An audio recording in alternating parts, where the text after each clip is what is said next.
and welcome to episode 62 of the XboxEra podcast. I'm Sikamikanico, and I'm joined, as always, by Shpeshal Nick. What's going on? And it's our distinct pleasure to have once again on the show Sam Tolbert from Windows Central. How you doing, Sam? Hi, I'm doing really well. Hope you guys are doing well. Yeah, Had a busy week. It's been a good week. It's been a solid, pleasurable time. Especially if you're an Xbox fan, I think everybody has got big smiles on the face, lots of positivity out there for a change. It's nice to see. It's nice. It's nice to be on this little journey with everybody together. So yeah, you know, we did E3. We've been there. We've done that. We've had time to digest it. There's a few bits and pieces that we've seen in the news this week. A few little things have come to light. Let's just have a dive straight in. But before we do, as always, considering how busy it's been, have you guys had a chance to actually play any games at all? Yeah. Yeah. Beyond the usual. I tried that Super Animal Royale, that 2D battle royale with animals that kill each other. It's in game preview. Yeah, didn't this have a perk as well or something? They were with Game Pass, you get one of the founder packs or something as part of it, which I found by accident. So I unlocked a bunch of animals and skins and all that sort of stuff. And my daughter played with me a couple of matches as well. It's literally just Fortnite, but like top-down, flat cartoon 2D graphics with animals, and the animals just kill each other. Top down, like Legacy GTA top down? Not quite. Do you know what I mean? Like the old GTA 2, GTA London. Yeah, Don't starve. Oh, okay. I'm with you. Sorry. It's just like Don't Starve. And everything's animal based, and one of the weapons or whatever is a hamster ball that you roll around in, and you can roll over people with a hamster ball, and there's an emu that you can ride, and the emu pecks people, and it's actually pretty cool. It's not that bad. Fun? Yeah. For those people who have kids that want to play Fortnite, but they don't want them to play Fortnite, Super Animal Royale is a good option. Oh, there you go. What about you, Like I said, it's free, by the way, in game preview, and if you have Game Pass Ultimate, there's a free Founders Pack for you as well. It's pretty good. Cool. What about you, Sam? Did you get a chance to play anything? Have you just been too busy working? Very recently. Not when E3 was actually happening, but yesterday and the day before that, I got to check out a couple of games. I finally started Ratchet & Clank Rift Apart. That's really good. Nice. It's really good. Just beautiful game. Absolutely beautiful game. Insomniac is a gameplay-focused team. They remember to actually make video games, but their games still look gorgeous. I can't imagine playing it without the ray tracing. I'll say that. Like, that game was... Miles Morales, the ray tracing was an afterthought. And I don't mean that in a bad way, but it was like, oh, yeah, the reflections, the puddles, and the glass is ray traced. But here, it's like, you can tell they took ray tracing into account with all the curved metal surfaces, all the curved glass domes and all that. Gorgeous game. Plays really well. I like the new characters. And then I also checked out the ray tracing update for Metro Exodus. Another very good. Very gorgeous game. Just the lighting. The lighting.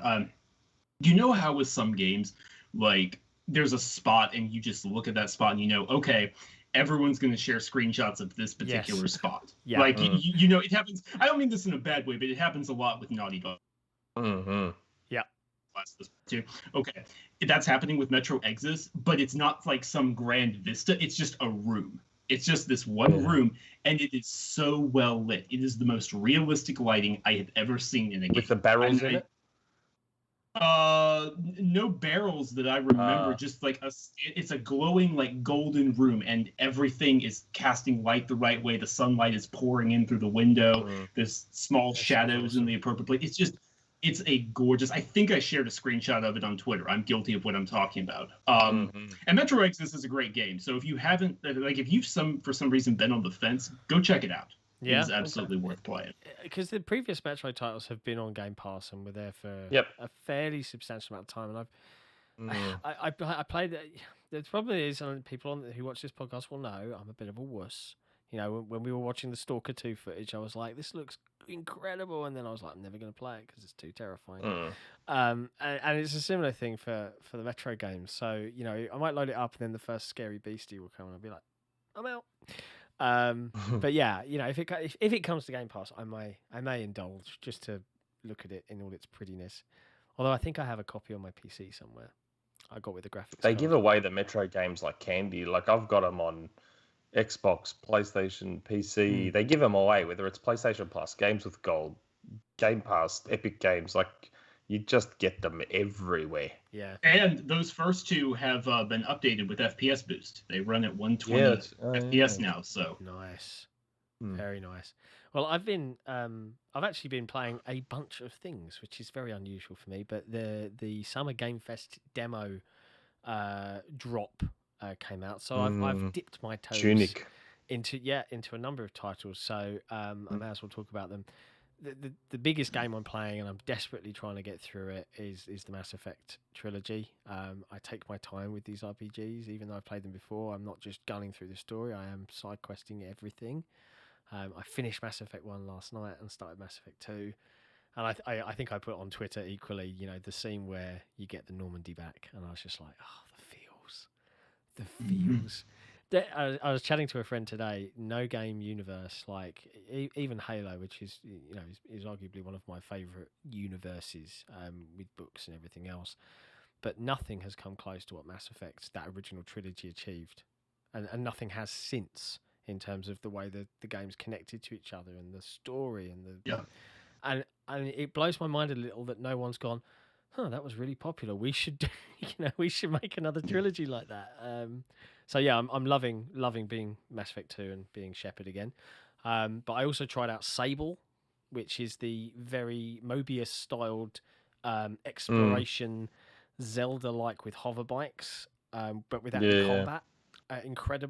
Incredible looking game. Not for rendering reasons that you would talk about like in Metro, but just for the style. It's just like watching a cartoon. It's brilliant. And Tunic as well, the Dark Souls of Zelda action adventure games. Like I was like plodding along. I was like, yeah, this is fairly easy. I like the dodge mechanic. I've got a little stamina bar. Easy. Giant skeleton monster. Oh god. Oh, and I'm dead. Over and over and over. I was like, okay, this is I was surprised how hard it was. So yeah, that was good. And I've tried out a bunch of other games. I tried out Splitgate. Have you guys seen this one?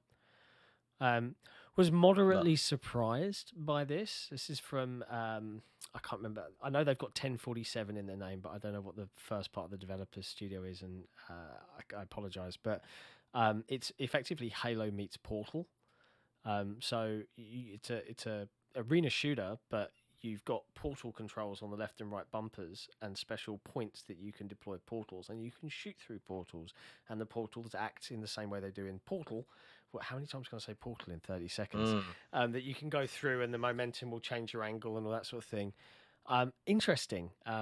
There's a demo there. I think there's an open beta, and it's all cross-play and everything else. So I might dip my toes into that some more, because I like a good run and gun arena shooter. So yeah, it's been nice trying out all these different things before the onslaught of games in the next 6 months come, and then we're all kept very, very busy, because it's just full on. It's madness, absolutely mad.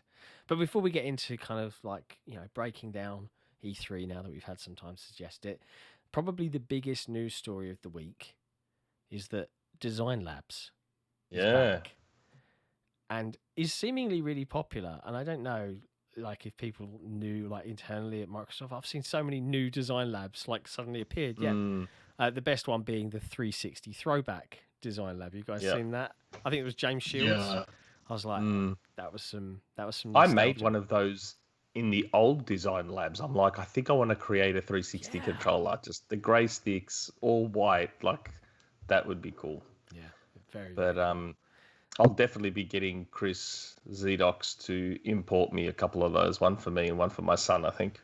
Yeah, I spent some time. A bunch of the XboxEra team were in the chat last night, deciding on what the best theme was. What was the one that reflected us? And technically we're cheating, because our logo is the Xbox colours like that. Mm-hmm. But we had pre-drag come in and confirm, and I'm pleased to say my design won. But I think we might do a competition. We might do a competition and give away a Design Labs pad with our brand on it and 12 months of Game Pass. I think we might do that next week, just for fun, because we can. During Xbox 4? Yeah, we're going to be hanging out with one of your dear colleagues, Sam, next week. Jez. Yeah, Jez. I've been enjoying that. I've been enjoying seeing the Xbox 2 expand. Yeah, branching out. Nice. It's been real nice, real fun. I'm waiting for my invite. Yeah, I'm with you on this, Sam. Like, hey guys, we exist. I've already been on. I just want the juicy insiders. Where? I was first. I'd spoken to Rand about that ages ago and said, mate, I have to be the first guest. The first time you open up to guests, I have to be the first guest. And they came through on their promise. It was a great show as well. I really enjoyed hanging out on that one. It was like a good 3 hours long. I didn't stick around long enough, and I couldn't be bothered to search through the timestamps. But 4 hours long. Did my super chat get read out? They all did in the end. Yeah, because I got a little jab in. I was like, there were 6 of you, and I was like, 5 pillars of the Xbox community and 1 fraud. Always good to see. Yeah, it was 4 hours long, and wow. I ended up being the last remaining guest. All of the others left, and it was just me, Jez, and Rand. Nice. And I said to them, I'm like, was I just the third wheel, like hanging around, and you guys secretly like wanted me gone? They're like, no, it's fine. I have to say as well, Lord Cognito is such a great speaker, man. We'll have to get him on. We'll have to get him on the show as well. Good opinions, very well thought out, very well spoken as well. Wonderful. I want to chat to that chap. Legitimately, legit nice guy. Legitimately one of the nicest people. Yeah, 100%. But yeah, so Design Labs is back. I kind of wish that they would give us a Design Labs for one of these, though. Is anyone else I don't need a Design Labs for the normal pad, really. Like, I don't know. Maybe it's a bugbear of mine and mine alone. Never gonna happen. But yeah, what else? What else happened this week? Xbox app has now become Instagram. Yeah. In Microsoft's tradition of coming late to the party about stuff and no one cares about. Why? Like, seriously, like, why? In case you don't know what we're talking about, dear viewer or listener, stories have been added, much like you'd see on Facebook, Instagram, fleets on Twitter, but on the Xbox app, for some reason, because that's where I go for all my social interaction. It's so weird. Seriously, it's a little bit cringe, guys. Microsoft. Stop wasting resources on that stuff. Come on. Although they did spend some good resources on now supporting via party chat, speech to text and text to speech transitions and transcriptions. Hasn't at least one of those always been there though?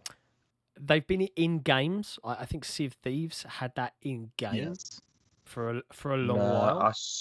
I swear on my Xbox, I have seen in the accessibility options about text to speech. I think I don't know about speech to. No, sorry, not text to speech. I'm sure I've seen at least one of these already in party chat.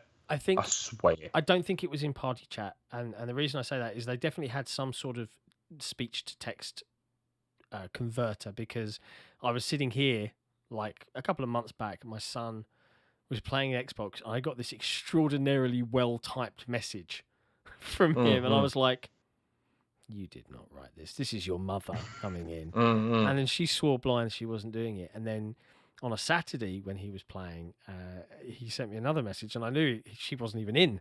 She was at work. And it was like this, good run of sentences where he'd enunciated clearly enough for the system picking up. And that's how I knew that feature suddenly existed. And he found that. I didn't. It's so weird that I swear it's been there for ages. I reckon I've even used it because I saw it there and tested it. It's so weird. But anyway, maybe I'm imagining things. Who knows? Maybe. But yeah, so outside of that, I'm trying to think. We're kind of diving into E3 territory now. So, I mean, Should we just get that out of our systems? Because there's so much on my list here that is kind of tentatively linked to E3, be it the extended showcase or some of the stuff that got announced. No, it's kind of all E3, It's all a big mishmash. And it makes, at least for Xbox, it makes more sense to talk about E3 before the extended showcase, right? So I mean, let's start with you, Sam. You've had a week now to digest it, more or less. You know, right. How do you think it went? What was your kind of thoughts now over the week as you've kind of looked back on it? Did you think they did well? Do you think they did what they needed to do? So we're talking about just Xbox, not E3 / Summer Game Fest as a whole mess. Just to be clear, okay. Mess being the word. Xbox, I said this on my show, Gaming Perspective. Every Tuesday night, 8 p.m. Shameless plug there. And but I think I said this on Twitter, and I said it to y'all before we started recording the show. As a show, and in terms of the business aspects, I think the argument can still be made that E3 2018 was more important for. I think you can make that argument. As a games showcase, this was what they needed to do, and this was their best. It was just wall to wall. It wasn't the full 90 minutes, and I think we're going to probably touch on that later. It was like 82, 84 minutes, but it was just game after game, minimal talking, just constant updates, constant Game Pass. The one or two things that weren't in Game Pass were a big deal, so it was acceptable to understand why it wasn't there. Broad overview, I think they absolutely delivered.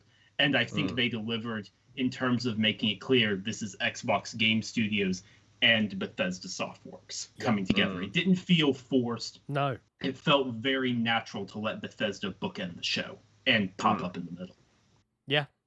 I'd agree. The fact that they gave, both beginning and end, arguably the biggest slots you get in an E3 show to their new partner, was a nice gesture, I think, overall to those teams. Yeah, let's acknowledge that hard work and acknowledge and celebrate the partnership. I thought they did great. It's definitely one of the strongest shows in years. 2018 was when they announced all the acquisitions, right? That was when that was the statement of intent show. And they announced Halo as well. Yeah. I agree. I think 2018 was the one that got the most especially when Ninja Theory in particular got announced. That was that was a moment of like that was the glass shattering. Yeah. Right. But yeah, you're absolutely right. That was them setting the stage. That was we are all in on gaming. You may not believe us yet, and I think now this was them kind of saying, do you believe it now? The acquisition is done. We've got 23 plus studios. I thought it was incredible. And I think the best thing I can say, not necessarily show related, has been the fan and community reaction online that I have probably enjoyed seeing the most over this week. There is just a huge buzz of positivity and enjoyment out there. In that, I think that the meme is dead. The Xbox has no games meme is dead. It has been for a long time in my head, but I think it can't be spoken anymore because I'm sorry guys, that there are games now. I think the meme will evolve now from the goalposts no games will be picked up to games. I think the meme will now evolve from Xbox has no games to now you've got to wait for Xbox's games. Well, that's the other. Wait for E3, wait for 2022. And Xbox fans are used to that. But look, they stuck through the entire Xbox One gen. They can handle another 12 months, especially when the next 6 months of those 12 months is full of Game Pass deals, awesome games coming to the service that aren't necessarily first party, but it doesn't matter because they're coming to me directly. I get them as part of my sub. As well 12 as minutes. Man, I can't wait for 12 minutes. I'm so excited. Yeah, but there's games coming that weren't even at E3. Like, I'm surprised we didn't see Gunk, because that's allegedly still a 2021 game. Yep. And Scorn. Gunk, Warhammer 40k Dark Tide, Scorn, supposedly 2021. I think some of them are getting delayed to like first half of 2022, most likely. Maybe. Scorn's probably the biggest contender there for a delay, I think, out of all of those studios. But yeah, you're absolutely right. There was so much that they announced last year for this year that is still apparently scheduled for this year that is somehow going to slot in to just this onslaught of video games that we're going to be getting. Well, the image they shared, that image that had all the games coming to Game Pass. Yeah. Gunk was on there, and it still said 2021, and I'm like, it's so odd that that game only has 6 months to allegedly come out, and we haven't seen anything new from it for a while. Yeah, especially because the leaked Epic v Apple case documents say that one's a permanent exclusive. Yeah, in perpetuity, wasn't it? Was the word used? Yep. Right. So, you don't see many of those these days. No, it's pretty rare. No, they've obviously funded that completely. Yeah, they must have. Oh, did you reckon they own the IP? If they own the IP, it would be under publishing. Publishing is I don't know. They own the IP, so. Do they? I don't know, because I know Sunset Overdrive they don't, Ori they do, Rise they don't. There was some weird stuff with publishing early in the Xbox One gen. There was some weird stuff going on there, like Dead Rising, how they co-funded Capcom Vancouver, but they didn't own Dead Rising IP. Like, moving ahead, like if there's a publishing game, they own the IP.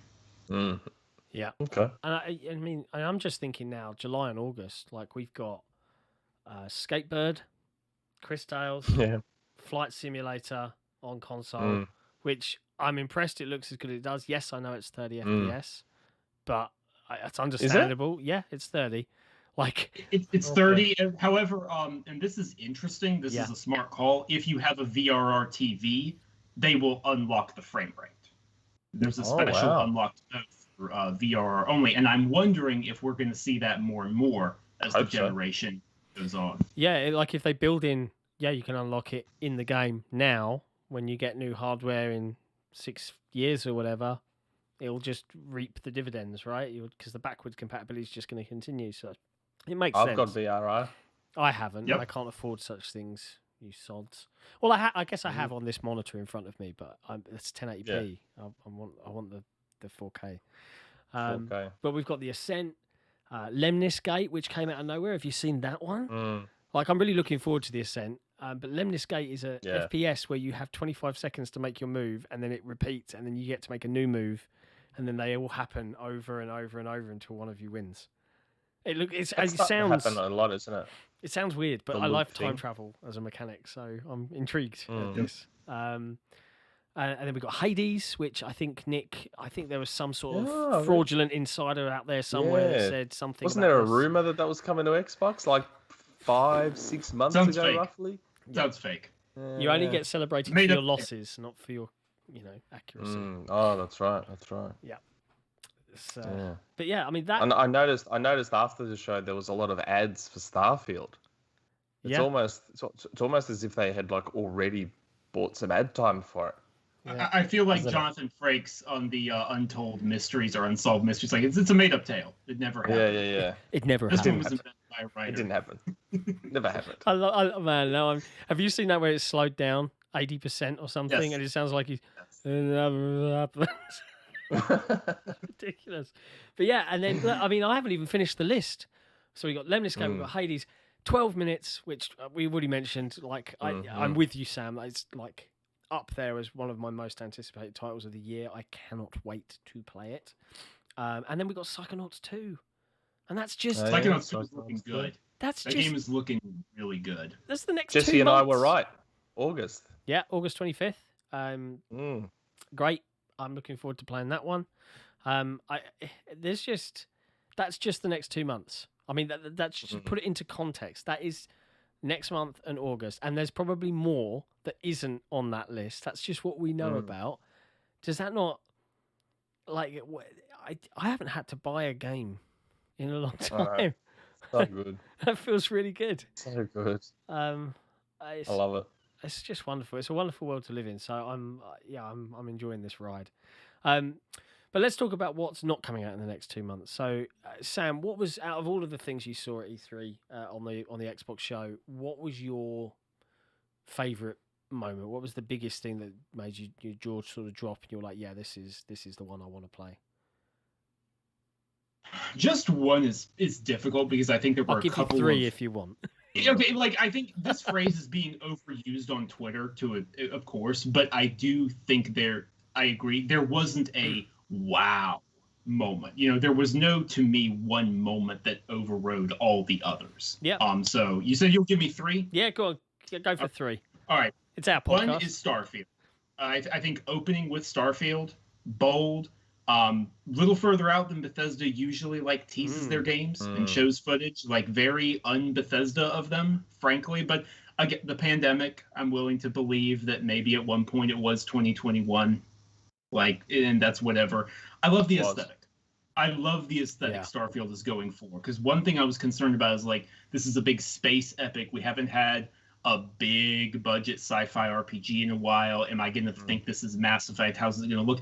And it's a very grounded vibe. Yeah. It's a very it looks like if either of you have seen Prometheus, that's the aesthetic it reminds me of. Is Prometheus with the Firefly twinge aesthetic thrown on of space western. The concept art looks absolutely gorgeous. I'm loving the concept art. Even the key art. The key art looks the key art's great. Like the old golden era sci-fi films is very, very Star Wars.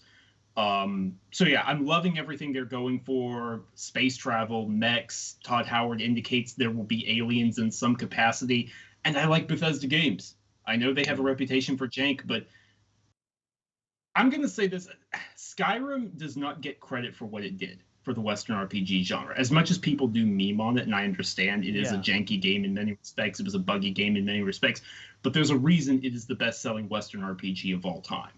There's a big reason for that. And so I'm looking forward to it. I'm looking forward to seeing what they can do with it. Yeah, I think...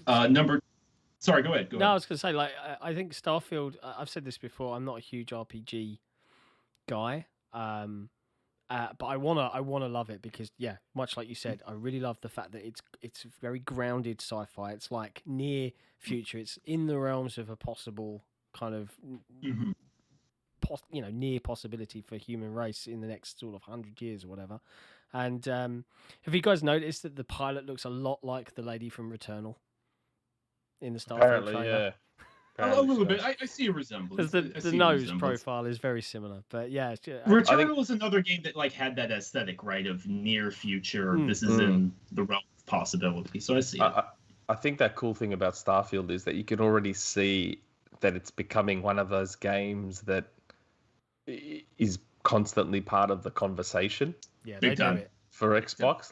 And we're still a year and a half away from it. Right. We can say this is going to be their big game of 2022. Oh yeah, for sure. I think somewhat unfairly, people are still holding Fallout 76 over Bethesda's heads, and it's you understand a Bethesda game studio's proper single player RPG is an event. This is a big deal. Mm-hmm. And that is what it feels like. It feels like it's going to be an event when it releases, which is good. Xbox needs that. Yeah, it's been a long time since they've had that. The statement of putting it first was also for all of the, will it be exclusive? Will it not? They got that straight out of the way. First 5 minutes of they said it on stage. IGN, Metro, still clinging onto the straws. IGN made sure to tweet out that we're still not sure if it's fully Xbox exclusive. They're having a rough week. Let's leave IGN alone. Let them have a little rest. Go on, sorry. What was your number 2? No, I'll try to speed up. No, not take up too much time. My second moment is a dark horse, strong dark horse for me. That's a Plague Tale Requiem. I loved A Plague Tale Innocence. I love that game. I thought, dude, it's brilliant. It's brilliant. It is a studio coming in out of nowhere saying, we can do the thing that Sony first party does, but we can throw some neat twist on the gameplay mechanics, and we can make you think about how you're actually doing this, and we can evolve formulas, and we can do it on a budget. It is a very, very surprisingly high budget game for how low budget it was, and it was made by 50 people. Wow. It's very good. So I think having a big sequel to that, gorgeous game too. Gorgeous game. I think this is in the topics list, but I'll go ahead and mention it. It's getting a current gen update for Series X and all that in July. So 60 FPS, 4K. I'm going to go back and replay it. But having the sequel be in there day one on Game Pass. Big get. Because a lot of Game Pass gets are multiplayer games at launch. Yeah. Right? Like Outright, there's MLB, there's a multiplayer aspect, but this is a single player game. This is an 8 to 10 hour, 12 hour proper hardcore single player game, and they're going to have that in their day one on Game Pass. That's a big deal. So I'm looking forward to that one. I'll definitely try and pick it up again. I played it very briefly when it was on PC Game Pass. I think it might still be there, but I kind of got sidetracked and I just didn't see it through. But the scary thing is, and this is what terrifies me, is when am I going to get a chance to revisit? You know, when that update comes out, it's like I have to physically tear myself away from all the other things. It's hard, man. It's not money anymore. It's time. It's time. Yeah. Time is... Yep. Big time. And third for me, in terms of how big of a deal it was, and there's a few others that I really like, don't get me wrong, but like in terms of big moment, just how good Halo multiplayer looks, man. Halo Infinite multiplayer looks good. It's classic Halo. It is Halo-ass Halo. Make no mistake. That is definitely true, but that grappling hook was such a smart decision. That is going to lead to... Nick, you'll appreciate this. That is going to lead to so many original Titanfall style moments, is the way I would put it. Where it's like, where it's like, oh, did you see that? I got to record that immediately. I pulled that off.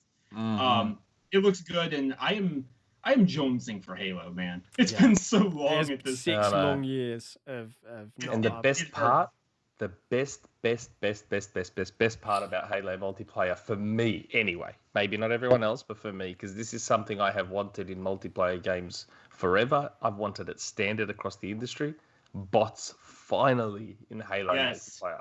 Yes. That is by far the best part about it, because that means that even long after people have stopped playing Halo Infinite multiplayer, you can just keep playing against the bots. Yeah. Bots need to be an industry standard. I'm with you, man. They need to be there. It's part of the reason I still play Killzone Shadowfall. There's bots in there. The Shadowfall stand strikes again. But I mean, I'm curious to see how effective the bots are, because there's a lot of meta to a standard Halo kind of strafe. You know, you can crouch to avoid it. Will they do that? You know, will they have difficulty levels? Well, you've got to assume there's going to be a bunch of stuff there. Halo Infinite. I love Halo to death, and I think a lot of people, certainly in my circle, are very jaded after Halo 5. You know, it was great. It was great from a multiplayer perspective. The campaign, a few wobbles, but from a multiplayer perspective, it was great. But there was too much going on, and for me, when I look at this, I'm like, Halo 3 spiritually. You know, we've got equipment returning.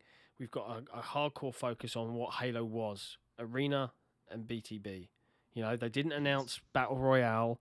They didn't announce some egregious, huge other new game mode. It was just what people that love Halo love about Halo. And I think it looked really, really good to play. Like even just the little things like the animations and the ragdolls when the headshot gets made and the way the body kind of takes the bullet. I do like that new animation when they get shot in the head and they just whip back. Yeah. And just... I thought that looked cool. It did. The physics in general across the board look really good. Like they made a point to show using a plasma grenade throw to, throw with the energy sword up in the air. They made a point to show that in the trailer. Like that's an old school meta play. Like that was not easy to pull off. So if you're putting that in the trailer, you want that to be more of a part of the standard Halo conversation. Yeah. It looks good. Yeah. Looks and good. The other cool moment, that grapple hook on the whatever that huge weapon was with the massive metal spike, it looked like something brutish on that multiplayer map where he kills the guy holding it. It's called skewer. Yeah. He grabs it, yanks it, turns. Oh, mate, like that's going to be the Halo moments where you're like, I can record that. I want that clip out. It's going to be good. I can't wait to do the community montage for Halo on XboxEra. It's going to be great. Can't wait. Do we think that the bots might be cloud AI powered? I am skeptical for reasons that I cannot publicly say. I just wonder how they're going to structure that. I just wonder how there is more going on with those bots than just filling out matches and training. As important as that stuff is, and that stuff is very important. Like my understanding is the bots go further than that. Like way further than that, but I don't want to take that shine away from 343. I wonder if they'll be driver task style bots. What, they learn off other players and you can name them after you. That'd be cool. I'm just spitballing here because I just wonder how, because AI, like Halo matches are unique for a reason. So when you introduce bots into that, how are they going to play? Are they just going to play like idiots that just run into open fire, or is there going to be something more involved? Because I'd have no problem with Halo Infinite multiplayer, like even with bots, still requiring an internet connection because there's AI being powered via Azure. Yeah, I'd have no issue with that. Like Titanfall, like how Titanfall's got all the little bots in it that need that server connection. I'd actually have no issue with that personally. I'm just very interested to find out what's going on with those bots. Well, I think now, and that's really interesting. While we're on the subject of Halo Infinite, Holiday 2021. Right. It's a little bit vague still, guys. You can give me Starfield in 18 months. You can give me a date there, but the game that's coming soon. And this was a subject of some debate last podcast, right? We were like, okay, we don't think Forza was traditionally September. Maybe that will be November. But then Halo won't come out in November because that's probably when Battlefield or COD, and they want to avoid that. Like, where is it going to come? Like December 24th? Can I? Please. So I have a theory on this. One thing obviously is COVID and the uncertainties. Right? Like this is a whole thing for me. But people think game development has just snapped back, and no, it hasn't. The delays are still going on. Development is not back to normal and won't be for a year, if ever. Yeah. If ever, in certain aspects, it may be permanently delayed. So that's one thing. But another thing, all I'm saying is there is a September-sized hole in Game Pass. Yeah. I don't know. Call me a conspiracy theorist, but you got July packed to the brim, August packed to the brim, October we got that Back 4 Blood deal. Maybe something happens with Battlefield before launch, maybe it doesn't. But there is Back 4 Blood in there. November, you got Forza Horizon 5. You presume they've got Game Pass deals for other games there. September, there's a big hole. Nothing. Nothing. I just don't. Man, it just feels too soon. It feels too soon for it to suddenly appear. I don't think it's September. I'd be very happy if it is. Do not get me wrong, Halo folks. I would love to be playing it in September rather than in November or December. I'm probably wrong. I'm just making an observation. It's a fair point to make. There is a hole. Why would you not, if you have two big first-party games and Back 4 Blood's in October and that's definitely in Game Pass, why on earth would you put both of them in November, knowing that's when Call of Duty is probably coming in? Why would you not put one of them in September? I'm just saying. I don't know. I think they said holiday because it could still slip to 2022. I don't think they'll let that happen. And that's the realist, pessimist viewpoint, right? Is like that's not unrealistic. I think it could still slip to like January or February. I don't know. I think with the multiplayer Vidoc that they released, I think we'll start hitting the cadence of these things now month on month, where they'll do multiplayer, then they might do a campaign Vidoc, then they might do hopefully a Forge Vidoc, and so on and so forth in that run up. And again, if those are the three feature sets, and we've got July, August, September, maybe you're right, Sam. so let me pitch a question to y'all. What is the latest? Because Call of Duty is weird, but Call of Duty is going to come out every year if they announce it in October because Bobby K needs his new yachts. All right, so that is what it is. Sorry. But Halo, we assume, is not operating on that kind of weird schedule. What is the latest they can announce a release date for Halo Infinite, and it's still coming out in 2021? Do you mean what is the latest they can tell us it's coming out and then it comes out, or what is the latest? Yes. See, yeah, September. They want to give retailers a heads up, right? So I would think that the latest they could say it's coming out on this day would be in September. September. The latest. Because the games usually go gold 1 month before they come out, which puts October if it's November, right? Which means they've got to announce it probably September if it's coming out this year. Yeah. And they're not putting it out in December. I've seen some people theorizing that they're not going to put that game out in December, I would say. Yeah. That would be weird. You may as well give it January if you're going to do December. Just give it January so it can dominate January. Exactly. Very odd. Well, guess we'll see. It's an interesting one. Well, okay, that was Sam's 3 and a fine selection there, I think. What about you, Nick? Would you, any similarities? Would you have any different ones that were your personal highlights?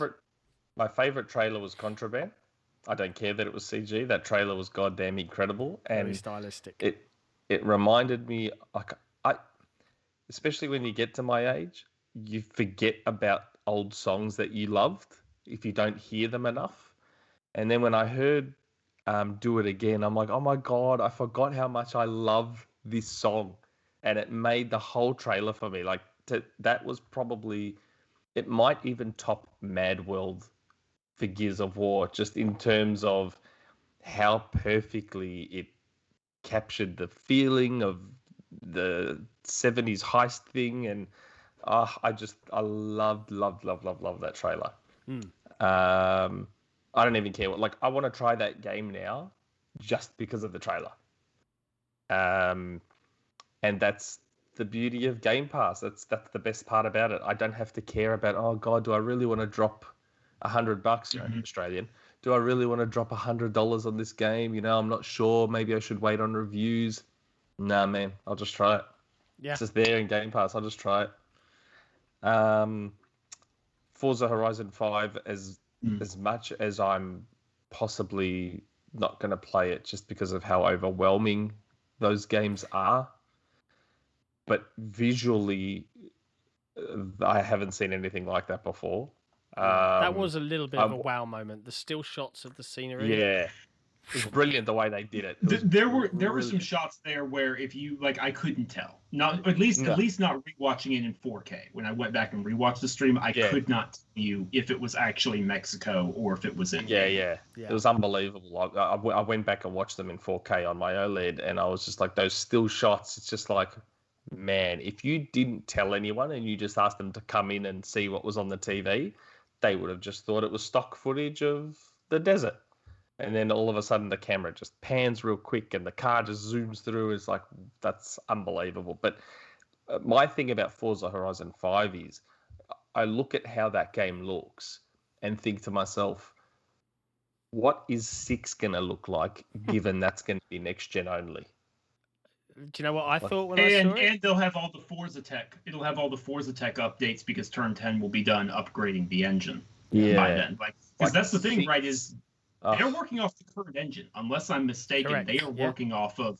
They do not have any of the upgrades that Turn 10 has put into overhauling the Forza tech. So... I tell you what I thought when I saw it. It wasn't about what Forza 6 would look like. It was about what Fable will look like. That as well. It's density and its landscapes, because they're using Forza tech for it, which that's I'm right. nervous about because let's be honest, the human beings in the Forza Horizon games aren't exactly the most well animated, prettiest that's the things, and I'm like, please don't mess this up. But then Fable is traditionally a more stylistic game, so if they can meet maybe a bit of stylization with absolutely gorgeous world, it's daydreams. There's so much to look forward to and talk about. But yeah, great shout. Yeah, Forza, just visually Forza Horizon 5, but because the idea of playing that game fills me with a little bit of dread. Just they did the sheer volume of icons I don't know if you read the Eurogamer interview. They did one with some of the team. But what I gathered from that was that they were aware that there was a little bit of icon overload in Forza Horizon 4. It was a little bit directionless, and they're trying to put more of a campaign structure in, like Forza Horizon 1. The original. So I'm all for that if it can take me down a more guided path. For sure. Yeah. The original did it. I thought the original did it the best. The original did not feel overwhelming at all, but by the time we got to the third and fourth one, it was just like, man, this is starting to approach second job levels now. Yeah. I'm just trying to think what else. I mean, I enjoyed Halo and everything, and I mean, again, I know everyone has this weird thing about CG. I thought Redfall, yes, as well. if there was a confused look on my face, I was debating between saying Halo or Redfall, but I'm with you there on Redfall. Redfall, because the thing with Redfall is it's because you're aware of its background, so you know it's an arcade game, an arcane. I was about to say arcade. You know it's an arcane game, vampires, 4-player co-op. Again, I'm not gonna lie. I initially thought it was a Left 4 Dead clone. You and the rest of the internet. That's what the trailer looked like. It looked like a Left 4 Dead clone. But then, obviously, there was interviews later and more details came out that it's not. No, it's just an open world shooter that supports 4-player co-op, which isn't something... I feel like it's been since the 360 generation when we've had stuff like that. Yeah. Like games that focused on 4-player co-op as part of their campaign. It's been a long time, I think that's arguably Microsoft's bread and butter. Is really good cooperative experiences, and I will hands down say I love single player games, but I will always have more fun with friends than without. Simply put. For sure. I feel like it's something we didn't get much last generation. Games that had co-op in their campaigns. We definitely did. No, just in general, I don't think Across we got it hardly at all. I think Breakpoint, Ghost Recon, that had multiplayer and a campaign, but Borderlands 3, that was a big one. I'm saying it was very rare though. It was not standard like it was in the 360. Where I felt, during the 360 generation, there was a ton of games where co-op was part of their campaign, including Halo. I think that's a really good thing, and I like the vampires because everyone knows Arcane and how good they are, so that's why it's CG, but it's also Arcane. So I don't think we'll have too much to worry about. Yeah. And I'll also put this out there. You can hate the CG if you want. Like, I'm not a big fan, but Arcane has literally always announced their game with a CG trailer. Then the next year, they show you in-depth gameplay. They did it with Dishonored. They did it with Dishonored 2. They did it with Prey. They did it with Death of the Outside. They did it with Deathloop. Now they're going to do it with Redfall. Arcane is perhaps the one studio in the world you don't need to worry about CG. We know what they'll do. Yeah. Yeah, it's a really good point. Really good point. Yeah, that's a solid list. Yeah. But you've missed out the best moment of the entire showcase, and that was Pirates of the Caribbean crossover with Sea of Thieves. Come on. Like, good trailer. Aside when we did our reaction to the live stream, we were watching it live. Aside from Nick, who nearly went to Macca's to get himself another coffee to stay awake, but everybody else was like, "Hell, I don't even play Sea of Thieves, and that looks incredible." It was such a incredibly well done moment. As a Sea of Thieves fan, like we'd known for a while there would be a Disney presence, and I heard a rumbling about it literally the day before, and I was like, really? And then, just seeing it was just so incredible. I can't wait to play it. Whoever it was, I think it's the impersonator that was in the Kingdom Hearts game. Apparently, he's quite good. Oh, okay. But he did a solid job, and they had Gibbs in there. Yeah, I couldn't tell. Barbosa, Calypso, Davy Jones. I'm as someone who has loved Sea of Thieves, genuinely it has given me the best memories from playing video games with friends ever, even beating Halo, especially for this generation. I saw that, and I literally within minutes I'd messaged my crew. I was like, lads, Tuesday night, because it comes out this Tuesday, comes out next week, and I cannot wait. I'll do a live stream with XboxEra, obviously. You can all come with me, live vicariously on the adventure. But that for me was a real great moment, and I've got to give props to Rare for keeping that a secret for so long. Literally the day before I heard rumblings from folks, and not only that, producing that during the pandemic with Disney and pitching it. Even if the Pirates of the Caribbean is a little bit old hat as a franchise, it's just such a cool crossover for a lot of people that like pirates. It is. So mad props. And from a live service game perspective, Sea of Thieves obviously is Rare's most successful game ever now at this point. And the fact that it's getting that kind of investment is I was about to to see. I feel like that's a more defining moment for that game than people probably realize. Yeah. Like, if you're not tuned in, because I watch people's reactions to the showcase, right? And I've seen a lot of, oh, well, that's good for Sea of Thieves. They needed a campaign. It's like, okay, you clearly aren't tuned in. Yeah, you're clearly not aware of how big that game has been. Like, this is going to take Sea of Thieves from being very successful to skyrocketing. Yeah, is the way I see it. I think there's 3 million sales on Steam now. Like, bear that in Something mind. like that. Over 20 million players on its 3rd anniversary. Sea of Thieves is sort of like, and again, remember, this is all coming from the perspective who couldn't care less about the game and isn't interested in playing it. Sure. But Sea of Thieves is adult Roblox.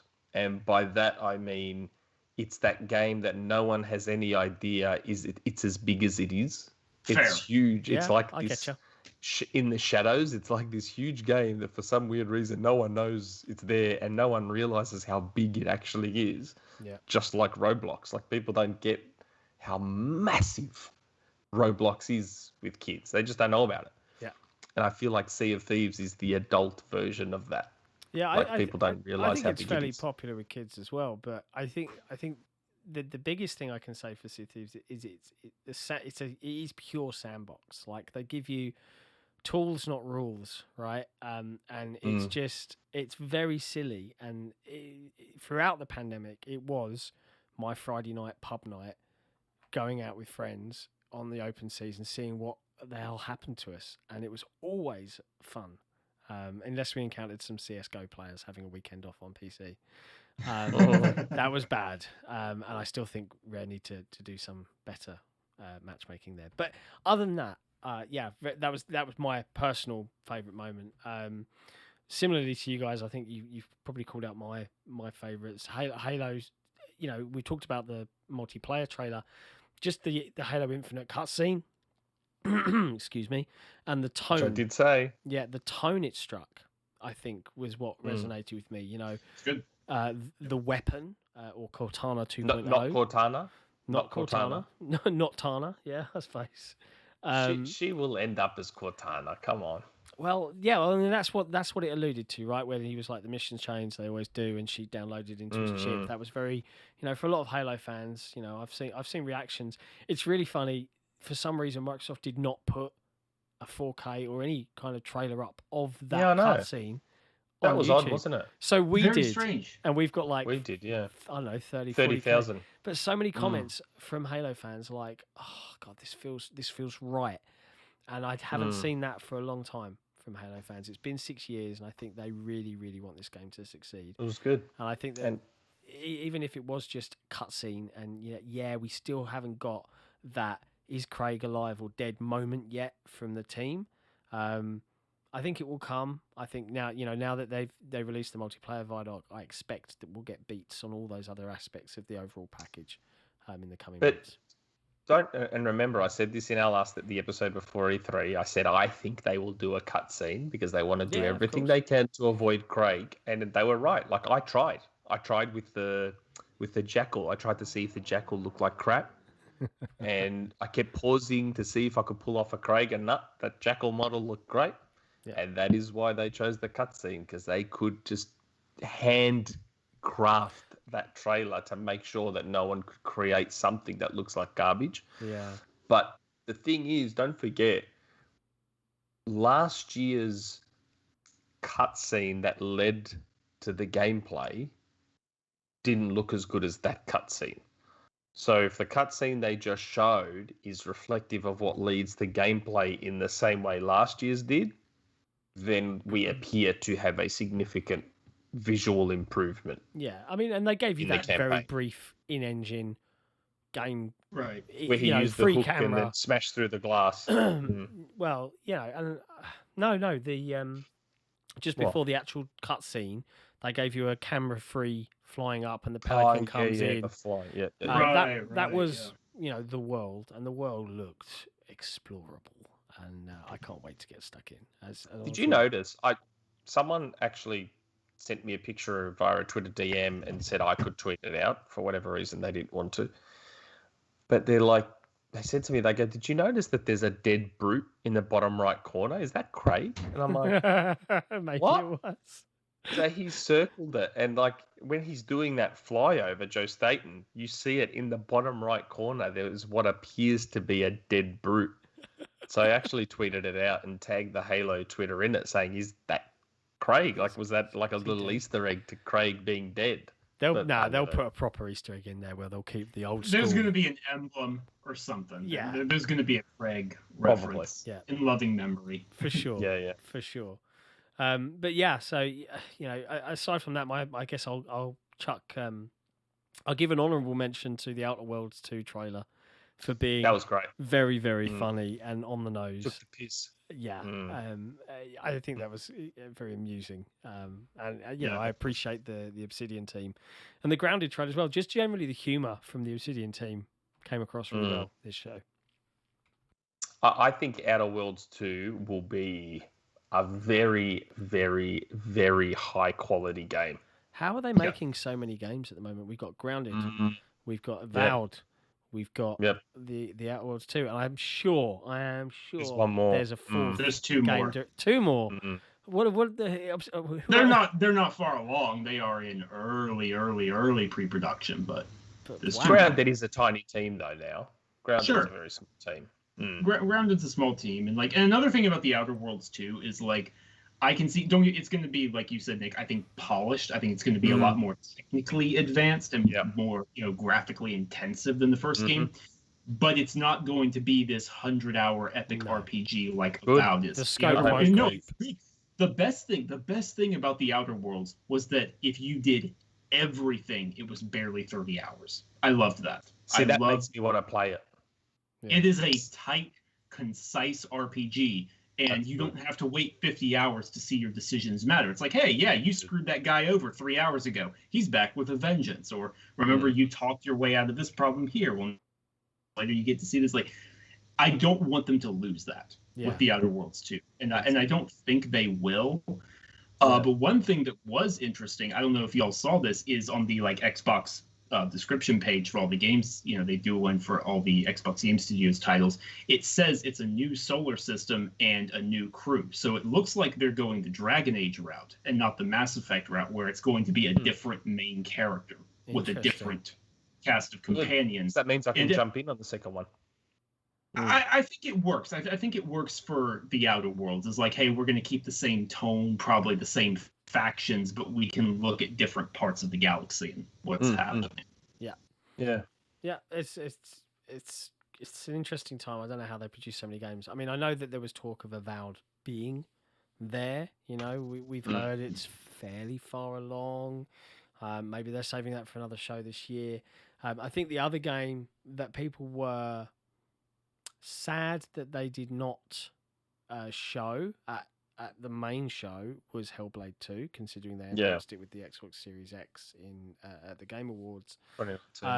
But they also announced an extended showcase, which arrived Thursday week just gone. So we found out why Parris wasn't on our show. That's why Parris bailed on appearing on the Xbox Era podcast. Fair enough. He did a great job. I got to give that guy props. He's been around for a while, and he's hustled, and what an amazing opportunity to do that with that brand.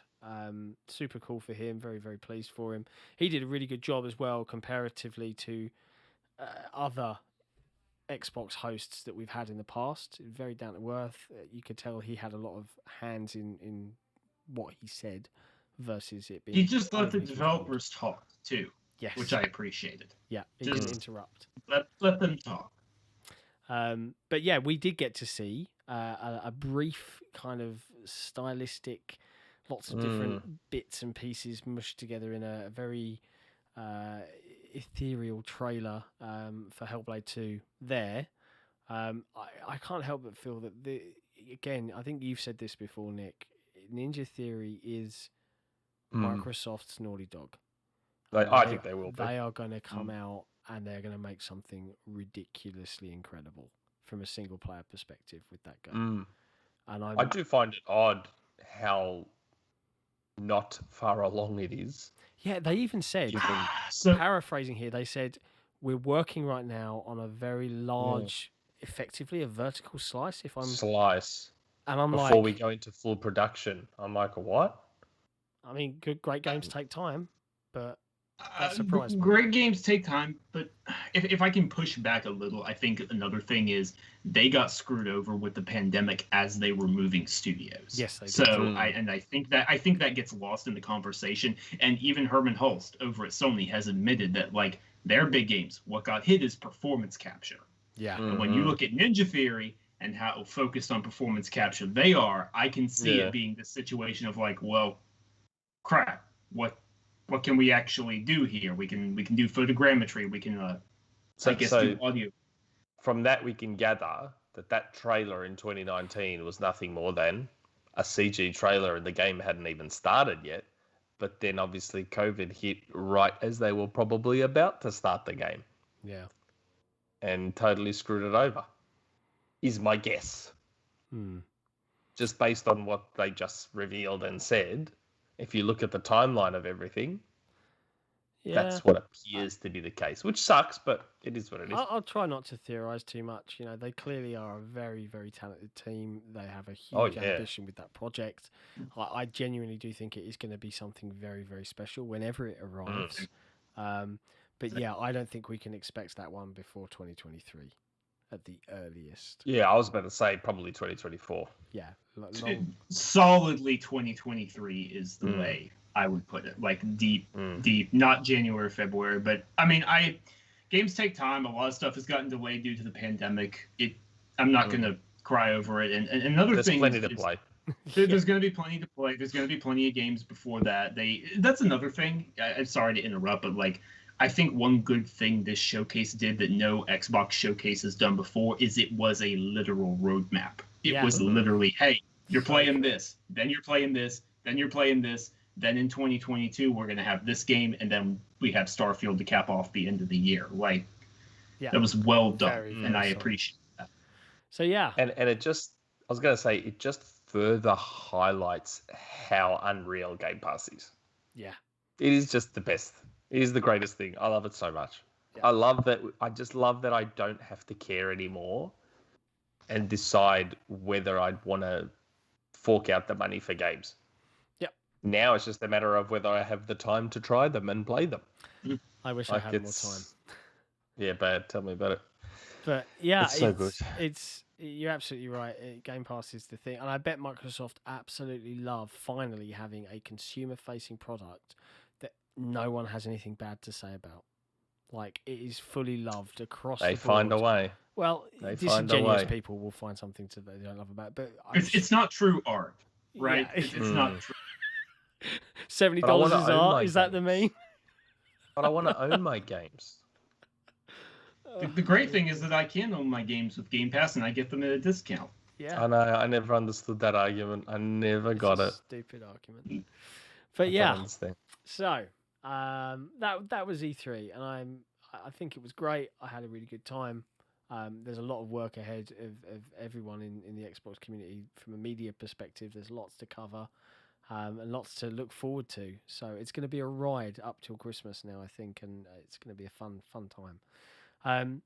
I heard a rumor that there's a Rumourmill this week. There actually is. It came to me. It came to me in a dream. It came to me very, very last minute. All right. Well, I'm gonna hit the button. The button's playing. You guys can't see it.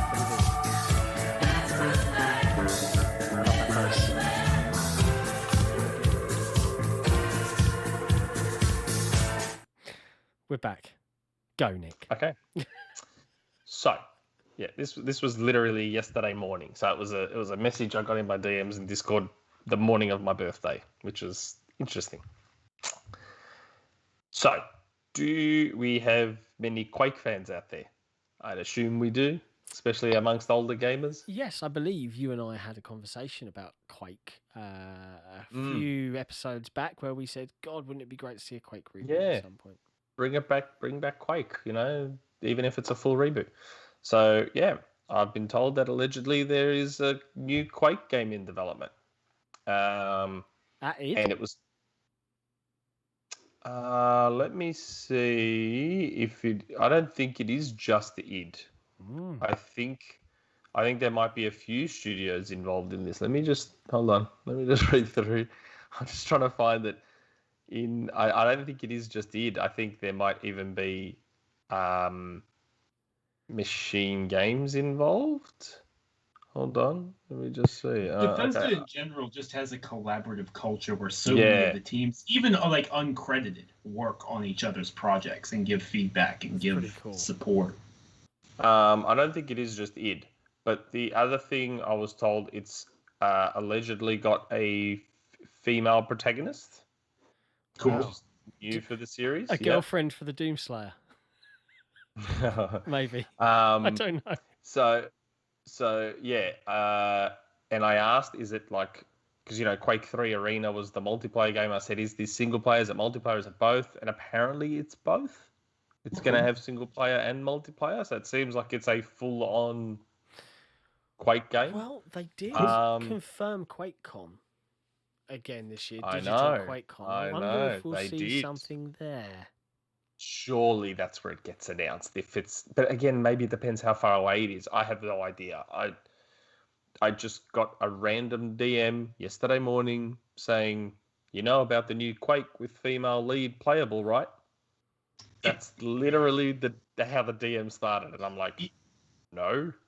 If I will put this out there into the ether, not knowing anything about this, if it isn't announced this year, because God knows Xbox and Bethesda have enough games announced already, I can totally see that being a quick 30 to 45 second announce at E3 next year with like, hey, tune in at QuakeCon for the full blowout. I can see a 1-2 kind of that way. That's what they did with Doom Eternal, isn't it? In 2018? I think. Oh yeah, there it is in the DM. It says MG and ID helping, or id. So it looks like Machine Games might be chipping in with it. Interesting. Again, everyone remember it's called the Rumourmill. Sure, it's not the fact. It's a rumor. But yeah, I loved Quake. I loved Quake 1. Loved Quake 2. I would love them to go back to a single player Quake. And the cool thing is, my guess is like Doom has its look and its setting, and Quake 2 looked more like a Doom game, if you remember Quake 2. Yeah. Like Quake 1 and Quake 2 have very, very different aesthetics. They do. Like they're basically different games for all intents and purposes. So I do wonder, and I look at id Tech because I assume that's what it'll run on, and think to myself what that could look like in more the Quake 1 theme, that more gothic sort of look. I think that could look unbelievable. I could see id taking a best of both worlds approach and like hybridizing the styles, taking the highlights from one but twinging it with some of two where appropriate. I can see that. That'd be cool. Maybe. I hope that's true. But there's a part of me that's like, do we have too many shooty bang bang games? But then I'm like, no, it's Quake. Of course we don't. I'm all for it. I'm all for it. It's weird though. Like I don't get burnt out on first person shooters the way I do on the third person stuff. I don't know why. For some reason, like go. I don't get burnt. No, it's all right. A little stutter there. I don't get burned out on third-person stuff either, but I don't get burned out on first-person games. Like I go to first-person games for very different things. I play a Call of Duty game for a very different reason than I play Wolfenstein for a very different reason I play Doom. Like it's sort of demeaning to just throw them all under shooty bang bang to me personally. That's. Yeah, I don't know. I find I don't like first-person shooters have been a dominant genre now. God, since a long time. Halo.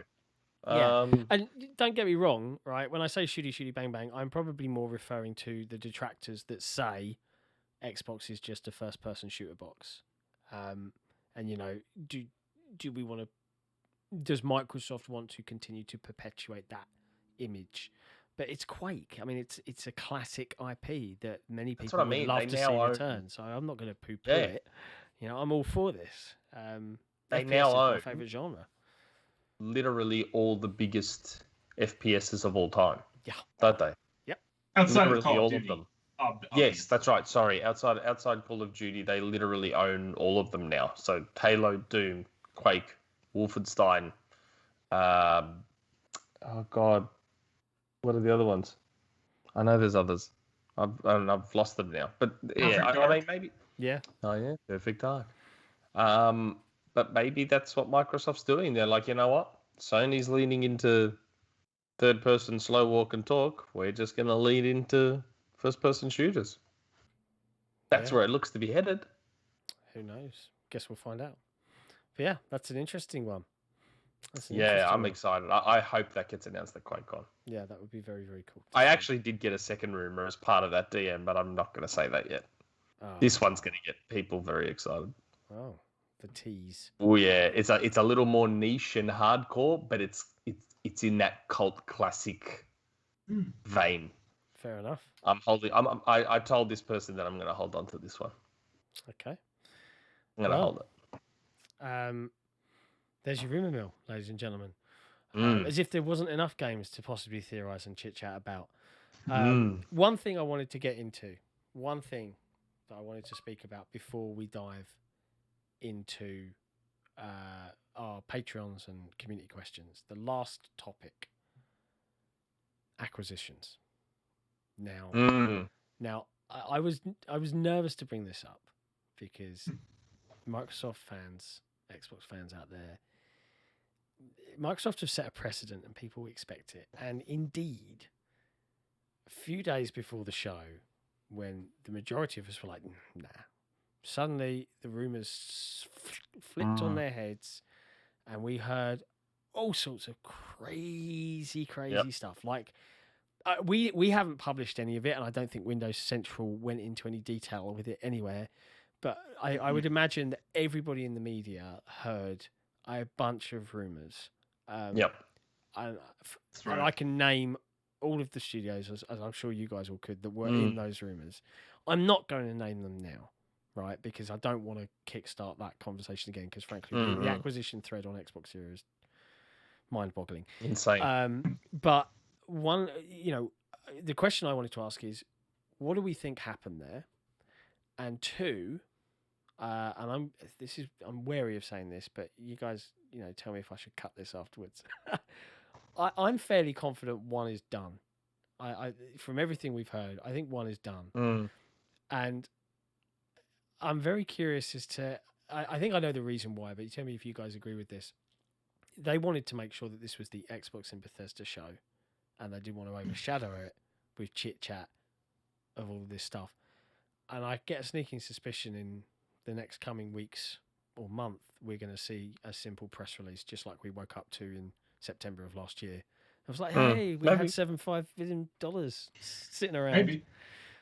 I'm not trying to conspiracy theory or anything. Like, I have just, this is just me making observations, just like with September being a big hole for Game Pass. I'm just making observations. They said this was a 90-minute show, and this was not a 90-minute show. This was like an 83-minute show. It fell short. Yeah. Something got cut. Something got pulled. Something got cut. Yeah. So read into that whatever you want, but that's what I'll say about that. I don't know.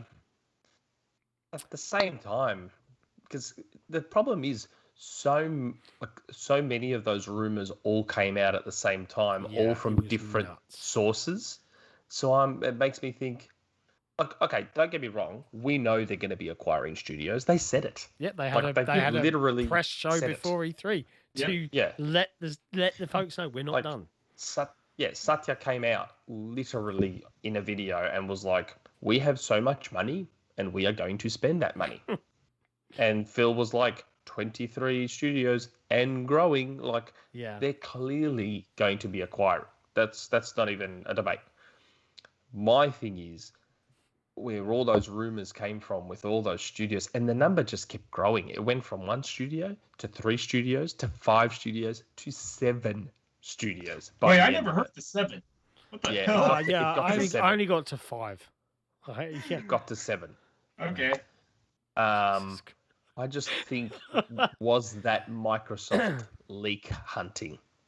Maybe. I'll give you one more conspiracy theory before we move on. Just one little one.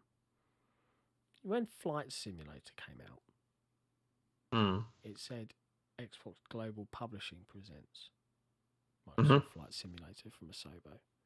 And yet, when the Contraband trailer came out, it Xbox said Game Studios. Xbox Game Studios presents. Did they forget to edit that out? You can't edit the CG trailer in that way. Anyway, there you go. I will just push back. One last tiny thing is I will be pedantic and point out that Xbox Game Studios Publishing falls under Xbox Game Studios, and they just revived the Xbox Game Studios Global Publishing Twitter account. It was Microsoft Studios Global Publishing. They did nothing with it for like a year and a half. It fell into ruin. I had actually unfollowed it because I thought, okay, they're not doing anything with it anymore. And just a couple of days ago, they're like, we're back. We're actually covering what we do. So I will push back in that regard. Yeah, but I don't know. I just was wearing my tinfoil hat and I was like, sure, I'm watching you. But yeah, okay. I don't want to spend too much on acquisitions. If they happen, they're gonna happen, but they'll happen when they happen, and there's not a damn thing you can do to rush them along. But just rest assured, you don't need to worry about this anymore, right? There's already more than enough, and they're not done. So if you're sitting there thinking, but I like it when Microsoft buys things, it helps me validate my plastic box. Go play the video games instead, all right? Because that's what's fun about gaming, not money changing hands. Anyway. Speaking of money changing hands, let's talk about our patrons, because they're a lovely bunch that like to give us money and support us in every way humanly possible to allow us to do what we do. So a massive shout out to the wonderful Croat56, Blast the Bass, Nodorius, Not Jack, Sowing Shade, The Scarecrow 121, Torn Raptor, Crazy Spaz, VK Andrew, Brit, Keris, Nottian, Gabquist, Hexa, J Repper, K, Kiroi Senko, Cartoon Soldier, Red Sun, Saint Irv, Shadowgasm, and Running Riot. You guys are all wonderful, and we couldn't do what we do without you, and we love you lots. Yep. It's a true story. And just because I can tease it, your patronage has just enabled us, and only some of the staff know about this, so but they have enabled us to do something, the biggest undertaking we have ever undertaken, and it's a massive risk, and we're all very terrified about doing it, but we've done it and we're going ahead with it, and there'll be more to announce in the coming weeks, maybe a month or so, but it should be pretty cool. When it lands, and I'll share more, and you can ask me what it was when I talk about it. But yeah, a little tease. Anyway, community questions. What have we got today, Nick? Okay, we've got a few now. Okay, this first one, I'm trying to think what it's referring to. Colbert. Question for Nick. How are the plans progressing going to Alaska? Now, I'm assuming there was something I must have said that I got wrong. Nintendo Switch Pro. Yeah, I think it's the Switch Pro. Yeah, maybe the Switch Pro. Because I don't think there was anything else. I mean, I got Hades right. I talked about Starfield ad time, which was clearly right. So I'm just trying to think. Maybe it is the Switch Pro. I don't know. The Switch Pro was pushed. I don't care what anyone says. Can I just check? Alaska, is this a Klee Game Fan Resetera reference? Klee Game Fan reference. Yes. Okay, I was just checking. Said he had the specs and dipped. Okay. Torn Raptor. Hi guys, well done on the fantastic coverage of E3. So I was thinking for some reason of Altered Beast for no reason whatsoever. What studio would you like to rise from your grave today after a long time gone, and what kind of game would you like to see them work on? Visceral, Dead Space 4. There it is. It's a good choice. I'm going to go for... I'm hoping I've got my developer name. You'll know, Sam. You'll be able to keep me on the straight and narrow here. Fasa Studios, Mech Warrior. Yeah, I know there is a new Mech Warrior game, but it just doesn't feel right to me. That I would like. We're doing like what studio we want to come back to work on. What studio would you like to rise from your grave today after a long time gone? So, God, I mean... You nailed it with Visceral. I'll just back you up on that one. I have another one. Together. The aptly named Pandemic Studios and the Saboteur. God, that was a good game. Did they go under Pandemic? Yeah, EA closed them. Just like they closed Visceral. Papa EA. Bullfrog. And all the rest. Like, have you guys played the Saboteur? It is... Was it the stylistic French one? It is the best GTA clone ever. Set in it's set in France in the 19... Oh God, I can't even remember, the 40s. Yeah, it's like a spy thing. It's got that black and white look to it, and you can bring some color to the world, and there's burlesque shows, and it was such a good game. I've got it on 360. I think I've got it on 360. I've got it on GOG for like $2. Is it backwards compatible? I Probably don't not if the studio's believe closed. so. Yeah, I don't believe so. But it was the best GTA clone, and I would love for Pandemic to come back and make a sequel to that game. It was so good. Sam, did you say Bullfrog? Yeah, he mentioned Bullfrog. Syndicate. That would be cool. But in the isometric style, not the first person shooter. No, not the first person shooter. Syndicate. Good question. Solid question from Tom Raptor. Yep. Yeah, good one. DA game. Hello, Lenap. Now, I know what he's tried to do here. He's tried to go panel backwards, but I'm going to take that as Extraordinary Nick and panel. That's how I'm going to call that one. Okay. See the French twist on that? Yeah, I loved it. It was worth thinking on your feet there. Xbox's E3 this year was pretty damn great, and yet it kind of feels like the tip of the iceberg. Yes. With more third-party support than ever before, several top-shelf games begging to be shown in great detail, and more acquisitions on the horizon, it is quite possible that Xbox could, in a way, outgrow the confines of one show. Agreed. Yes. Couple this with Sony still leaving E3 behind, and there is a gap on the Monday. How do you think Xbox should handle E3 in years where they have a ton to show? For example, next year alone, a large Starfield slice is likely among many other reveals. Should they host multiple shows for all? Should they split Xbox Game Studios and Bethesda again? Should they bring their Gamescom briefing back? Should they drop E3, Gamescom and or TGA entirely and have a few days of XO? Should they spread their wealth further across E3, Gamescom, TGA, XO and TGS? Something else. What's your thought process? I think they should...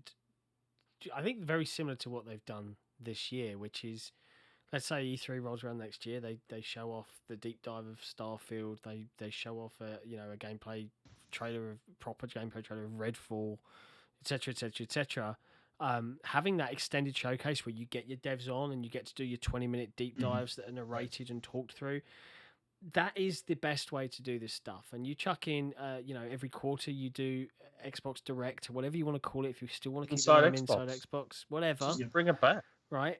Yeah, but that's the thing. They're going to have enough. I don't think you're going to get a scenario where they go, oh, we've got to show everything, because they've got enough now to space it out and still pack a 90-minute show, especially with third-party deals and indies and everything else. You're going to see a more agile, more talkative Microsoft, because Game Pass gives them a consistent every couple of weeks beat to shout about Xbox and the platform, and that's not going to go away. It's only going to get louder and bigger. Yep. So yeah, I think I would co-sign that. I would say as well, they're not going to drop the TGAs. If anything, they're going to intensify. I have heard from high up they are very happy with giving Keighley big guns and big reveals. They like the metrics they get from the TGAs, and that will the perfect dark style, the Hellblade 2 style reveals will continue at the TGAs. So that's one thing. But another thing is, if a game is big enough, they don't have to have a showcase for it. Look at how the metrics for what they did with that Halo Infinite multiplayer deep dive and how universally acclaimed it is. Everyone loved it. Shockingly, I'm amazed at how well the community has just come together and is saying, yeah, we like what they're doing. That was literally announced after the show. for like the next day. They were like, yep, just tune in, see like 12 more minutes of gameplay and developers talking. They can do that with Starfield. They can do that with Redfall. They can do that with Fable. They can do that. If a game is big enough, you can do that with any of those games. So just, I mean, I say stay the course, but stay the course and continue spreading it all out. Yeah. We're not, this is not the Microsoft of, you know, God help us, back in 2016, 2017. Dark days when it was like, yeah, there's 6 teams and everything we have for the next 18 months will be announced at E3. Like, it's not that anymore. It's changed. Bring back Inside Xbox. We always said the format was never the problem. The problem was they didn't have the content. Now that they're going to start to have the content, just bring Inside Xbox back. No reason why they can't. Yeah. And hell, get Parris to host it. You know, he did a great job. You know, he knows the brand, and that's where I'll give Parris some serious kudos. He knows Xbox, unlike some other podcasters out there that say things and you think, why are you saying that? He knows what he's talking about, and he lets the devs talk, and that's important. Yeah, good question. But yeah, I think that's all our universal answer, all in alignment there. Running right. Hello, panel. Just have one question. Nick, are you plotting your revenge against Rand and Jez? Is this for the shrimps? Oh my God, this shrimp shit. Seriously.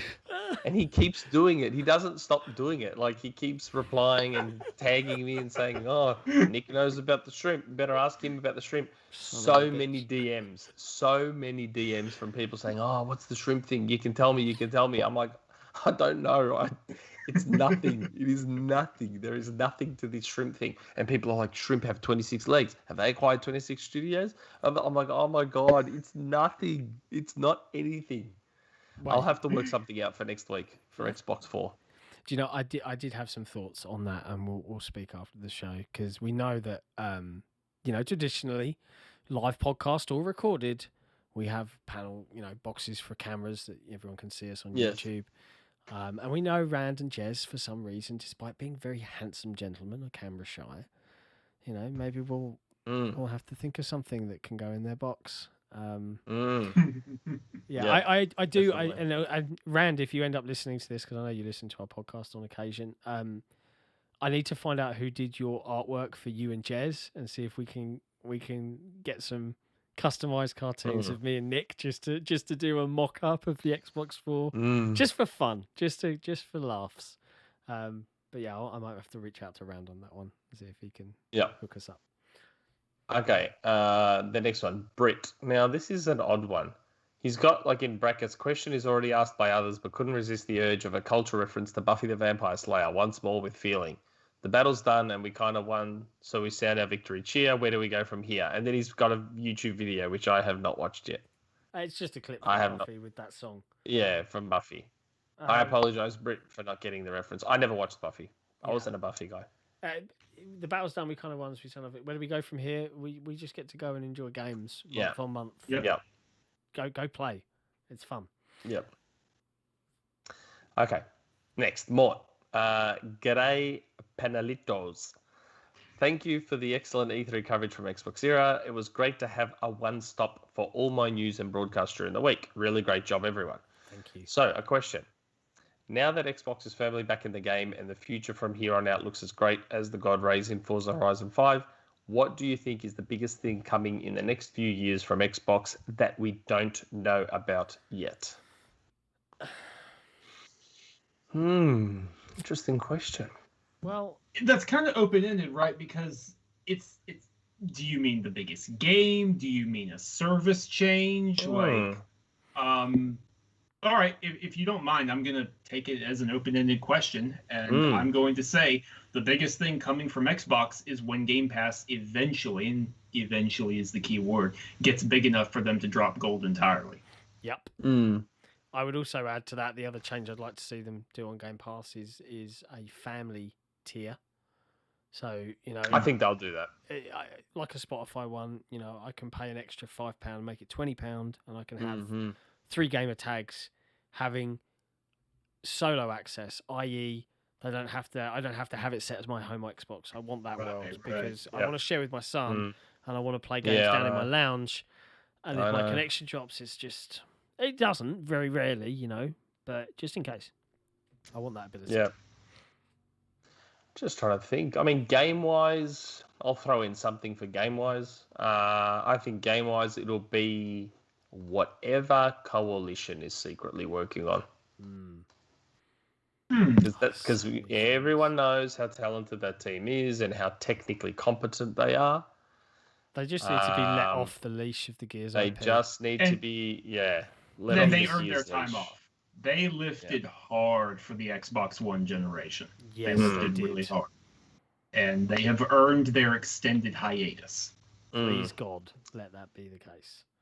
I think whatever they're doing will be something. As games go, that's a good answer. That we don't know about yet. That's why I thought... Right. Because obviously, if it's games we know about, the tempting thing is just say Elder Scrolls 6. Well, that's going to be the biggest. That's the biggest known about Far Out game, for sure. It's that no, but we don't know kind of thing. Right. Well, they sort of officially announced that, didn't they? They officially announced it. Yeah. Kind of. Yes. Kind of did. I was for a second there. I thought you didn't have that on hand, but you do. No, I do. I grabbed it last night. Okay. Karis, had to get ready. Okay. Hello, panel. Continued. What did I miss? He's got a big pillow up and he's like relaxed. He's got a pillow. Yeah, he's getting ready. He's getting settled in. It's long too. Oh, God. Okay. Hello, panel. Continued love for Pride Month. It's so warm in Germany, I hate it. I don't understand people that hate hot weather. God, I love hot weather so much. I hate winter in Melbourne. Being British, it gives you carte blanche to complain hot, cold, wet, dry. You just complain. And the funny thing is, like, when I tell people Melbourne's winter temperatures, they're like, I'd be wearing shorts in that weather. I'm like, are you serious? What is your winter temperature in? Our normal, average, median, whatever you want to call it, winter temperatures here are like 15 degrees Celsius. Yeah, I could totally t-shirt it up in that kind of weather. Are you serious? That is freezing. Mate, that's a warm spring day over here, son. Oh, no way. That is so damn cold. That is like, I need to be able to wear jeans and a t-shirt. I need it to be above 22 for jeans and a t-shirt. Anyway. Sorry, Karis, I interrupted the flow. Apologies. I'm not used to this kind of warmth that lingers this long. Its insistence strains me. I remembered a time in my youth coming back from a nightclub with my sister and some friends from the art department, which I only now realise after rereading this was clearly an attempt from them to give me a girly night out. Jesus, I am stupidly unaware.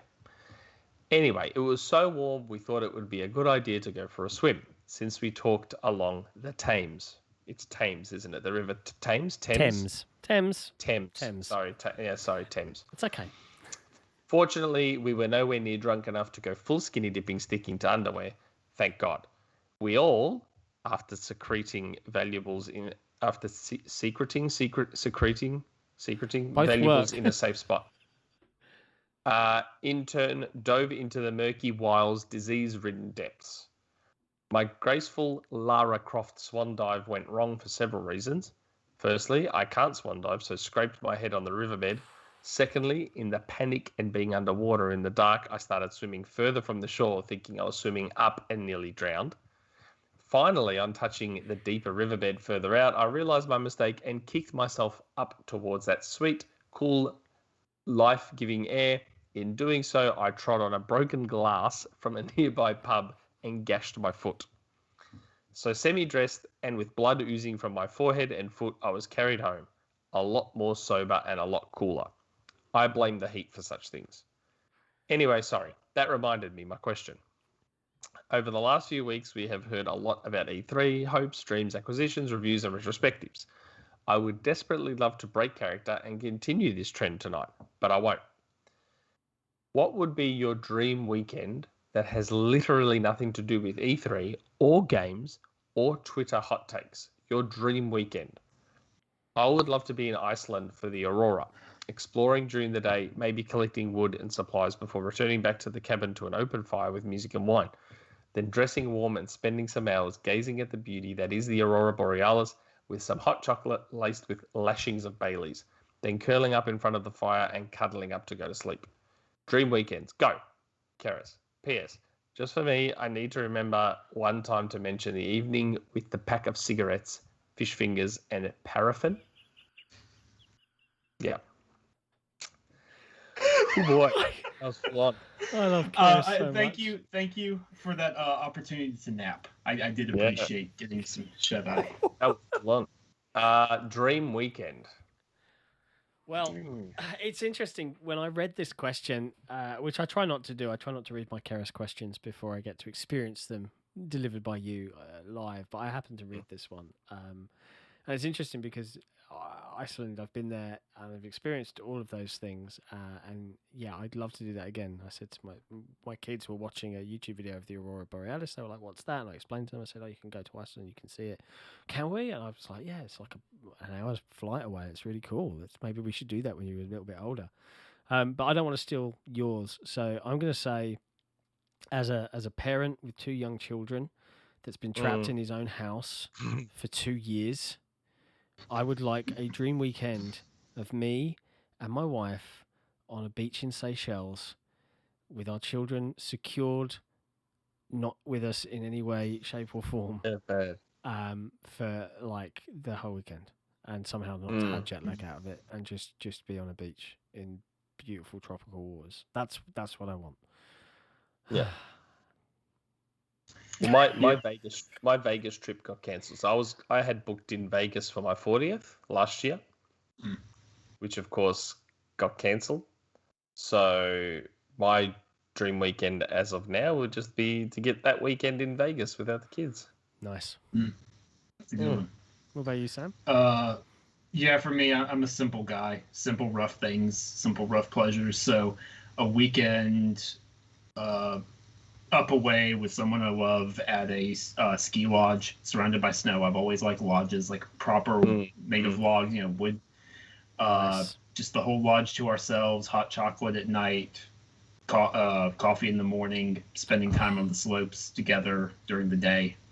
I've always liked snowboarding. I'm not good at it, but I've always loved snowboarding. Yeah, me too. So, yeah, that's something rough and simple like that. That sounds like a perfect dream weekend. Yeah. Now we're all sad because none of that is on the horizon anytime soon. That's right. Thanks, Karis. Vegas won't be happening for a long time.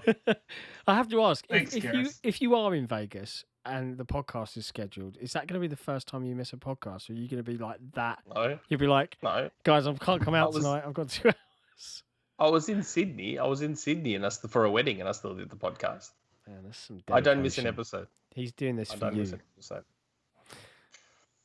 I give the people what they want. Yeah. Okay. Beast Mode 10. Hi, John, Nick, Figments, and Sam. Now, as you can see, Figments is not here. Figments was actually on the call when we started the podcast. He was. But his internet was so bad that there was no point in him being on. Yeah. It was so bad. He hardwired and it got worse, just to be clear. And he tried tethering his phone. It didn't improve. Like, he tried everything. He wanted to be here. And it did not get better. Yeah. It was to the point where there was just no point. Like, every 2 seconds, he'd, like, freeze, and then his audio would go funny, and, it was shocking. So that's why he's not on. He was meant to be on. Okay, just noticed Karis's question. That is a long one. Haha. An observation followed by a question. I've been observing the Halo community for a year almost. It was very, very painful to watch the Halo influencers do content and almost lose hope for the franchise. However, an amazing thing started to happen. For a game with a lore that is much larger than anything out there, 343 decided to start releasing monthly content through Halo Waypoint. This had an effect of encouraging very spicy conversation, but it also started a slow turn of opinions among Halo fans. It also served as a build-up to Halo Infinite. When Grubb mentioned that the E3 reveal was meant for Halo fans, I was among the many skeptical ones. However, I am just blown away by the Halo community's positive and uplifting mood after the demo. It went from being a game that was not in the talking points too much to a game that might be just the most sought after alongside Forza Horizon. This is an amazing turnaround and kudos to 343. For a Halo noob like me, I feel like Halo Infinite might be the perfect start into the franchise. I've written 2-3 paragraphs already. I think it's time for the question. There is an amazing lesson here for hype build-up. Sometimes you don't need singular teasers or trailers even. Just start giving monthly updates for games that need maximum hype up until the time the game comes out. Do you think this pattern of monthly build-up should be used for games that are not near, like Hellblade 2, Perfect Dark, and in Exile's new game? I understand that Bethesda does a lot of information dump in a month when they release the gameplay, which serves as a strong counterpoint. But there seems to be benefits to the approach that I mentioned and was used by 343. I have very fond memories of the Bungie days with the Bungie weekly update. Super fond memories of those times where I would actively look forward to that update and reading it and reading people like Frank O'Connor's words about the water in Halo 3. Even though there wasn't anything super tangible and there often might not have even been a screenshot, it was enough to create the next talking point and fuel discussion for another week. I'm always going to love that, and I love giving development teams transparency and seeing that and having that open community-driven conversation. But I don't think it necessarily applies to every game, every franchise out there. Halo is fairly unique in its scale. So yeah, it's not a one-size-fits-all solution, in my opinion. Yeah, I think they should just do what suits the game. Yes. 100%. Halo is incredibly unique, and Halo Infinite even more unique than that because of how much of a shift it is, a spiritual reboot from Halo 5. So there's a lot to talk about in terms of getting it right, and also how it was delayed an entire year. And you have to show graphical updates. You have to show what changed, what isn't changing, the creative vision of Staten coming in and finalizing the campaign and giving it that creative auteur thumbprint. I do it when it makes sense, but like this wouldn't make sense to do for Hellblade 2 at all. Like, no, absolutely not. Let Ninja Theory work in quiet, and then in 2022, when they're ready to show gameplay, let them show gameplay, and that'll be that. Starfield doesn't. I think you can share some things, but mainly just give it a Fallout 4 style blowout, where in that 1 month we get so much footage showing off the community, showing off the gameplay, showing off the campaign, the creation, mods, everything. Just do the same thing for Starfield. It very much not a one size fits all. Yeah.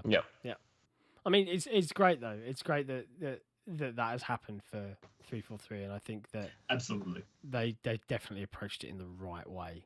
Considering what they were coming off of with the May showcase last year. Good question.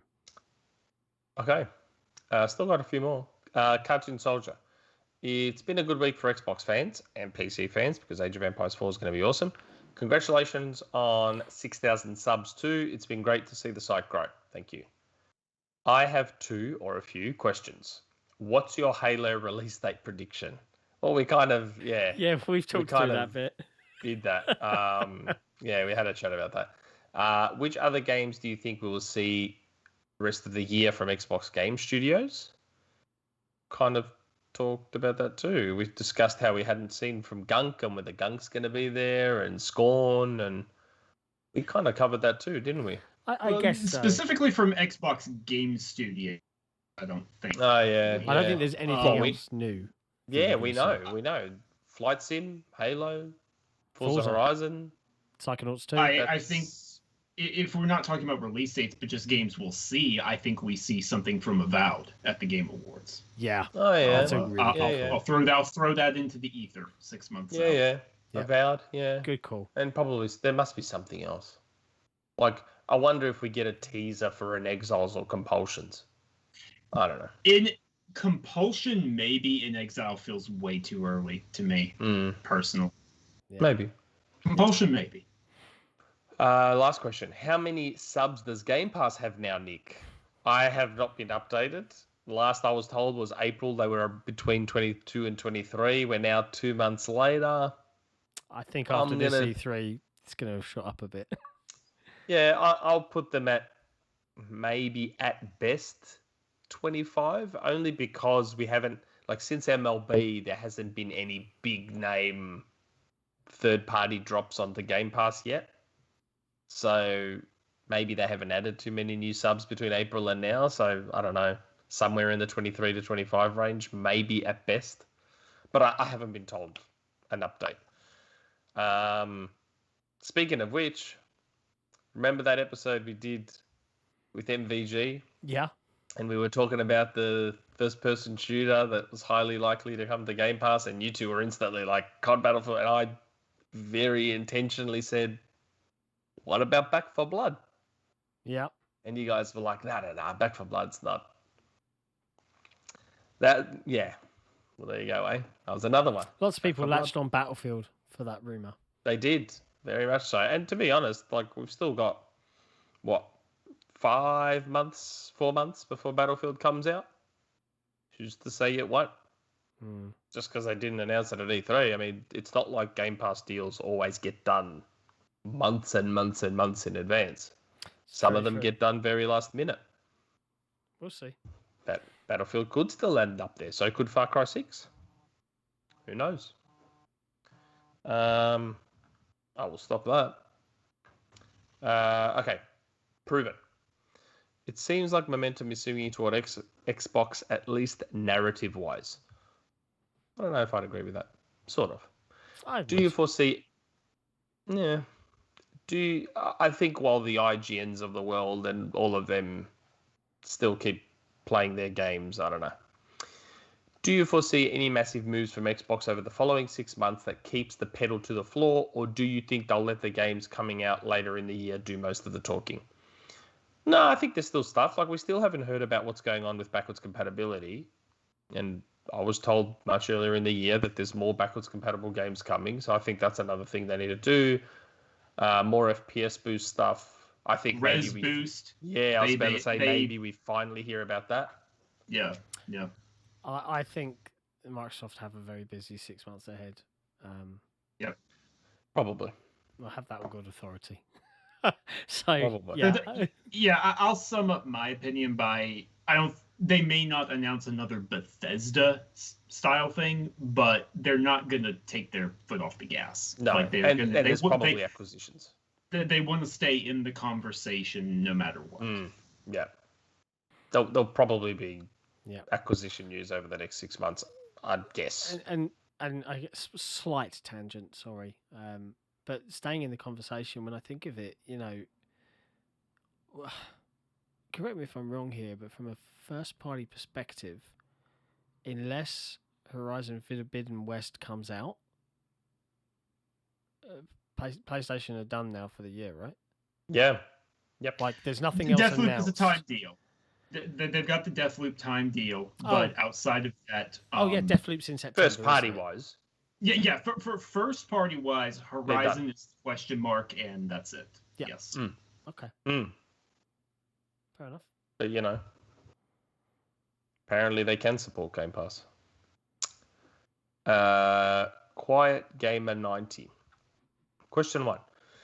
With Microsoft having an E3 game showcase and then following up with developer talk, is this a format they should stick with? In my opinion, it is a good balance. Show trailers for games and then have deep dives later for some. I think that's a good way to do it, because most people nod off when they start doing the developer talk during the main part of shows. Like, people want to consume that later on their own time. They'll go view that on their own if they're interested, but don't force them to watch it. Yeah. Question 2. Who saw that Game Pass announcement for A Plague Tale Requiem coming? It was a nice surprise. That looks borderline AAA. I need to play the first game when the next-gen patch drops on July 6th. It was actually rumoured. There was a vetted insider on Reset that actually mentioned it. Yeah, I think it fully leaked. I think the name leaked the day before the show. So you might have missed it. But I definitely didn't expect it to be on Game Pass. And we talked about this earlier. The guy that said it on Reset said that. Ah, did he? Fair enough. He said it was going to come. The second one was going to come to Game Pass. So that was spoiled just before, like just before. Damn insiders. Yeah, they suck. Yeah, they do. Falaxis. Xbox and Bethesda Showcase 2021 is one for the history books. From watching it live with the fantastic XboxEra crew and sick in a halo of majestical lighting, appearing as a mystical angel, it was a sign we were in for a good show. It looked more like a nuke was going off in the background. So 5 o'clock my time, which when the show starts, the sun is literally there on this window, and I just didn't think it through. I had like a cloth, but it was like vaguely veilish, and the sun was just like burning me alive. And because of the traffic outside and we were live, I had to keep the windows shut. So I was slowly, literally being burned to a crisp under a magnifying glass. And I had to get up mid-podcast and grab one of the green screen cloths that's black and just drape it across the window in an effort to be visible. Because it was just a white light. It was ridiculous. Yeah, sorry about that. Lesson learned. Also, the extended showcase was presented perfectly and was great to watch. I feel like it's the style of show they could use for an info dump on a specific game in a condensed format. Thoughts? So yeah, I think that's the like fact the second that that's time like we've sort of spoken about that. Yeah, third question around that. I think, and I think the fact that is recurring a theme. Yeah, this really worked. Microsoft's probably going to be paying attention to that kind of conversation. It's a good way to do it. 100%. Commander Buck, last question. Xbox is coming off their best E3 ever. I don't know about ever. It was very good. I don't know about ever. What do you guys think they need to do to keep this momentum? We kind of talked about that too. Just it's probably a good thing. Like, I think what the problem is, right? Microsoft has got us so used to the fact that they save everything for E3, because that's what they did for the longest time, that we find it odd. So let's say they have acquired a studio or two. We just would expect they'd announce that at E3. But really, why? Why not announce it later? We didn't see the gunk, but why not show the gunk later at Gamescom or something like that? Like, why not? We've always said spread it out. Maybe they are finally starting to wake up and starting to spread things out. I just think that a lot of our brains aren't used to that because they've just been saving everything for E3 for so long. So we just find it odd when we see stuff missing from E3 and we don't immediately think maybe they're just spreading it out because we're just not used to that. Yeah, I think there's two requests I would have for the Xbox. Well, two requests I'd have. One for Xbox is to really embrace the fact that you've got this much wiggle room and start spreading it out. And I think they're going to, because they just can't cram everything into a 90-minute show. But the other request I would have is directly for you watching right now.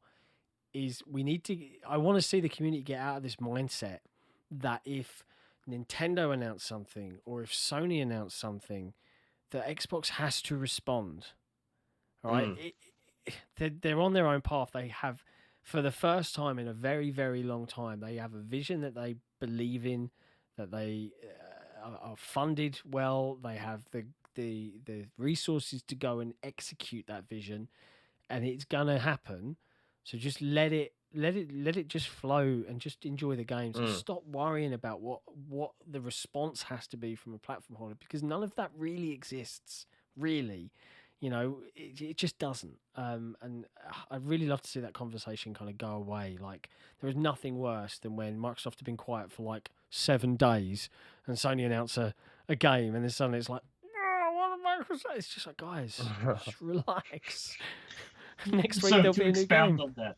Expound on that. Sony's going to show God of War this year, and it's going to look amazing, and you can breathe and relax and know Xbox doesn't have to show something the next day. Correct. Thank you. I'm really glad they got just that need off to my spread chest. it out. Like, if they want to stay in the news, just spread it out. So have something at Gamescom that wasn't at E3. Have an announcement about some new BC games. If there's an acquisition, put it in a press release like you did for Bethesda, and just stay in the conversation that way. Just drop little things here and there, or big things, but just spread it out. Spread it out. Yeah, that's all. Agreed. That's it. Yeah, that's the end of community questions. Wow. Yep. Wow. There was a lot of them. There was a lot, but I felt like there was a good mix in there. Not too many silly ones. Not too many that made us feel really depressed that we've been trapped in our homes for two years because of a pandemic. Year and a half. Yeah, well, you know what I mean. But yeah, like, it feels good to have been out. We've gone through E3. We've come out the other side. We've seen a bunch of cool stuff. We know more still cool stuff's coming. We've got a really packed 6 months, and that's just with the stuff we know about. It's packed. I think every Xbox fan now can just finally, I think, just go and enjoy the games. Go and just revel in gaming. Go play something new. Connect with a friend. Jump in a multiplayer match. I am going to be trying to do that a little bit more, even though we've got all of this work to do. And we'll see. Sam, when are you getting to review 12 minutes when it comes out? I'm going to try. I do not know if I will get to review 12 minutes, but I will certainly be pushing for it. Well, when that game comes out, we'll have to get you back on, because I feel like you and I will probably have a very in-depth conversation about what we feel about. We can book game. it in. I think we should. We can make it happen. Annapurna Interactive is on a hot streak. They're doing really well. They fund a lot of interesting stuff, but then to have a time loop, which I know there's a lot of time loop games this year. I'm okay with that. I think time loops are underexplored as a concept, so that's fine. But then so you have those two aspects, and then they somehow got this all-star Hollywood voice cast for it. Like, I'm in. Yeah, I'm in. I need it. Wait. Sam, I want to give you an opportunity again to pimp out and shout out gaming perspectives. So do you want to take a moment to just do that quickly? Yeah. So I do a podcast with two of my friends, Nick and Eric. A different Nick. Sorry, Nick. Yes, I know. Not a special one. Undead, isn't it? Undead. His Twitter tag is Undead something. At Undead3XVI is his Twitter handle. But yeah, we do that every Tuesday night, 8 p.m. I actually won't be there. Well, I don't know when this is going live. So tomorrow morning. Okay, yeah. So I won't actually be on there this week because Prime Day is going to kill me. But normally it's all three of us, Tuesdays, 8 p.m. Eastern Standard Time. We have a fun time. And if you want to come yell at me for something you saw me write on Windows Central, please do so at Samuel Tolbert. That's Tolbert. I love being yelled at. Cool. We've got it underneath your picture. Yeah, your Twitter handle's there. I'll drop a link in the description to Gaming Perspectives so that everyone on the channel can go and check it out. Please do so, because Sam is good people. And there's never a problem having more interesting perspectives to listen to, especially about gaming. I'm all for it. Aside from that, it's been a pleasure having you on again, as always, especially for a post E3 dissection. It's always fun. I appreciate it. I really appreciate you guys having me back on. It's been good, especially now that like we're not in the immediate, your blood is up, the hype of it the day after. It's like the dust has sort of settled, and we can actually take a creative look at everything. Yeah, I appreciate it. It's been fun. It's been very cathartic today. So, all that's left for me to say really is next week, the crossover event of the podcasting world. Xbox 4 is finally happening here on the XboxEra podcast, and it's happening live. So who knows what's going to happen? It's probably going to be very shenanigan filled. The chat, I expect the chat. The chat will be lit. I don't even think we should bother with the structure at this point. It's just going to go bonkers and go off the rails. But we'll try our best. Yeah, we'll just wing it. But until then, much love to all of our community for all of the awesome interaction we've had with you during E3 week. We appreciate all the kind words about our coverage.